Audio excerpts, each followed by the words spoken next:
Hello and good morning, everyone. My name is Amanda, and I'm the Community Outreach Coordinator here at the Missouri Poison Center. And today we're going to talk about some of the hazards that you and I may have in our garage. If you're like me, does anyone actually use their garage for their cars?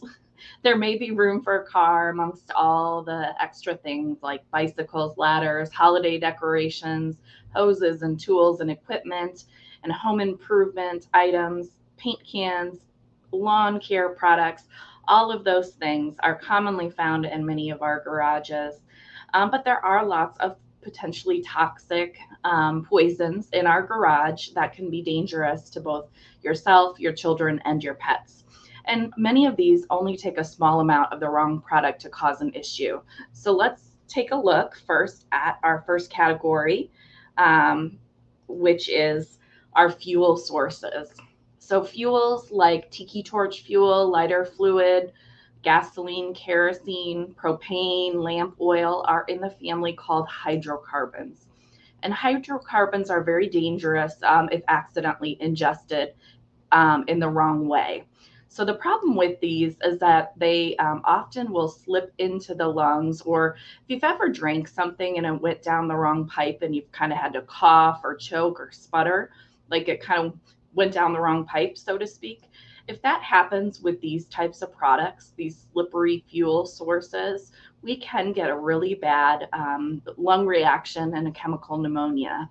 Even children who have tipped these back have ended up on ventilators and quite sick. So normally if they are swallowed and they go into the stomach, we're going to see upset stomach and diarrhea. But if a child were to choke or cough on these liquids, or an adult, we can definitely see some serious lung injuries. And so many of these are brightly colored. They're in small little bottles for pouring into like the tiki torch fuel there. Sometimes they also are scented. So they can look like drinks to children and kind of be appealing. So it's important that if we have any of these hydrocarbons or fuel sources, that they are put away out of reach and sight of children and pets. All right, the next product we have out there, let me get this changed over.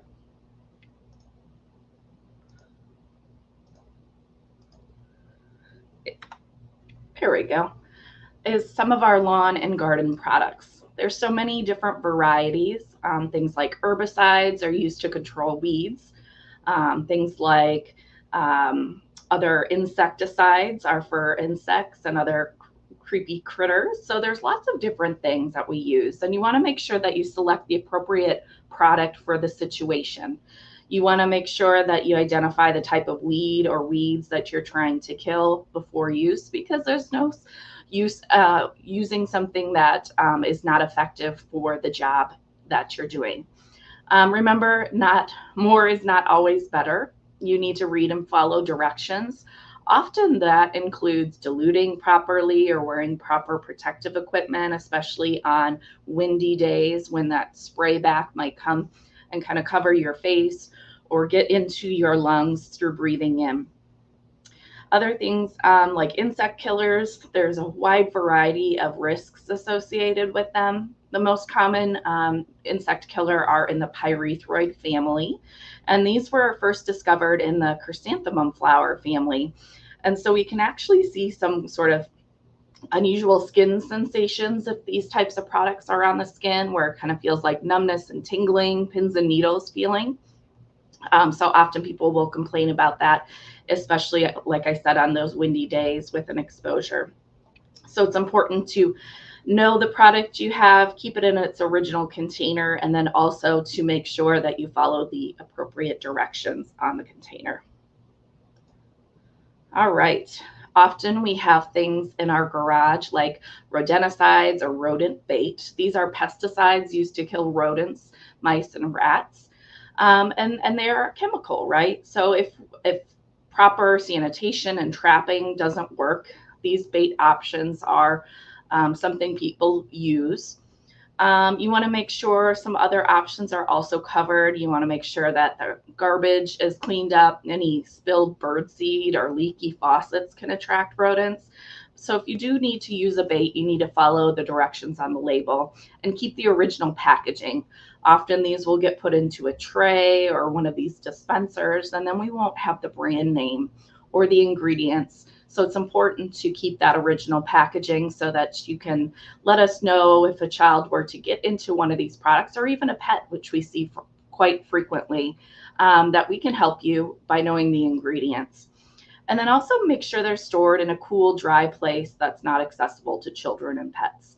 We often think, if they can't see it, they won't find it.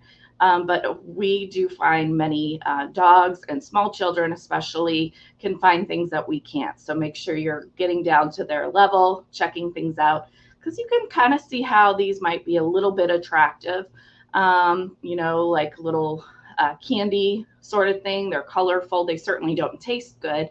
But the concern could be that a child thinks it's something different than what it is.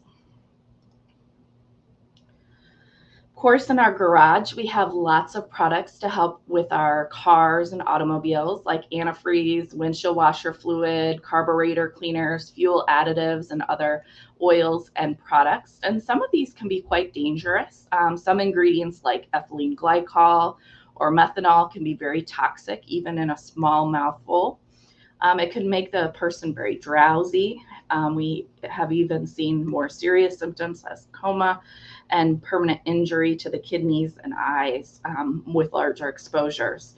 So it is very important that all of these automotive products are definitely kept out of reach of children and pets.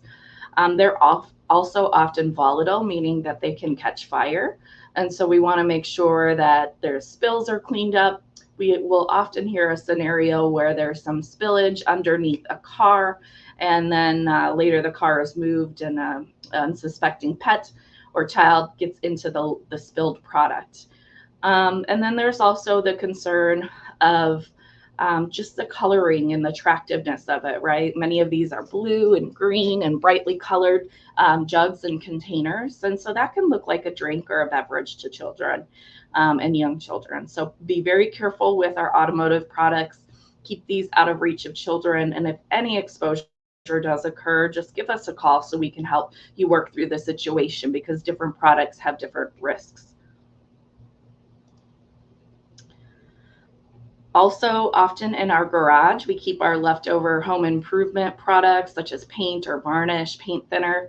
And so most modern indoor or interior house paints are water-based and not considered very toxic. But if we do have old paint or paint before 1970s, you might have some that is lead-based, which is a toxic metal. I hope you still don't have that around, but it is possible. Paint thinners are used with oil-based exterior paints and their solvents, so they can be much more irritating. And varnish will have a similar solvent. Many of these as well are flammable and can cause throat irritation, nausea, vomiting, and choking, especially if a child were to get this down the wrong pipe. So just be mindful of these. The spray paints are often fun to play with, right? They may find that they're spraying these or making it a little art project of their own, but they're also very irritating to the eyes and lungs. All right, moving right along. This is a lot of information, but really when we talk about prevention in garages, we want to follow some very important tips. You want to make sure that children and pets are out of the garage when you're mixing the chemicals or you're using the automotive products, especially our young children who don't really know any better. And never walk away from a product that's out and open in use, because that is often the time where an exposure occurs, where you just turn your back for a second, you go in the house to do something, and a child or pet gets into it. If you need protective equipment, such as gloves or goggles or masks, make sure to check the label for that and follow directions. And then many of these products require ventilation. We really don't want to be working in a confined garage or a closed room.